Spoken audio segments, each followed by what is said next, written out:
Well, I've got an important message for you today. How important?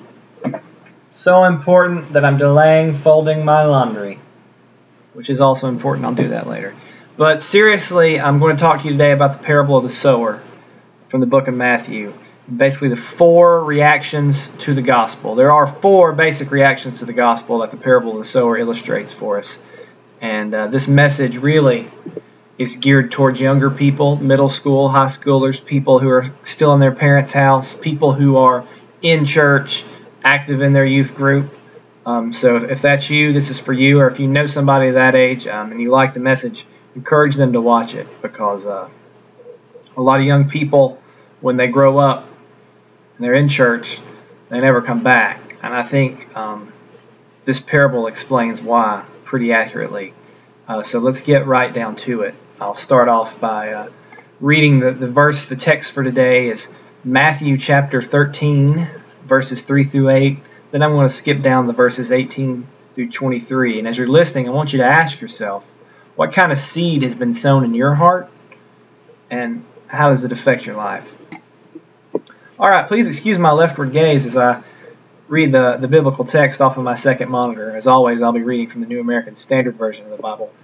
And to set it up here, Jesus is teaching the multitudes, speaking to the multitudes as he often did, and he's teaching them in parables. And on later in the text, he's going to explain to the disciples what the parable meant, and we're going to be in on that explanation. So we'll pick it up here in chapter 13, verse 3 of Matthew. Behold, the sower went out to sow, and as he sowed, some seeds fell beside the road, and the birds came and ate them up. Others fell on the rocky places, where they did not have much soil, and immediately they sprang up, because they had no depth of soil. But when the sun had risen, they were scorched, and because they had no root, they withered away. Others fell among the thorns, and the thorns came up and choked them out.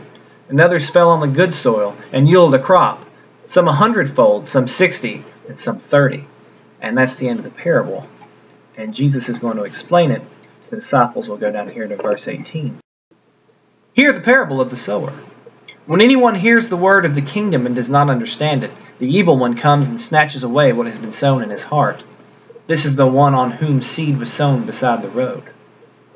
The one on whom seed was sown on the rocky places, this is the man who hears the word and immediately receives it with joy, yet has no firm root in himself, but only temporary. And when affliction or persecution arises because of the word, immediately he falls away. And on the one on whom seed was sown among the thorns, this is the man who hears the word, and then the worry of the world and the deceitfulness of wealth choke the word, and it becomes unfruitful. And the one on whom seed was sown on the good soil, this is the man who hears the word and understands it, who indeed bears fruit and brings forth some 100-fold, some 60, and some 30. All right, so we're going to break this message down into 4 parts. We're going to talk about each type of soil that Jesus is explaining. The seed that fell along the path, the seed that fell in the rocky soil, the seed that fell among the thorns, and the seed that fell in the good soil. So let's move right along.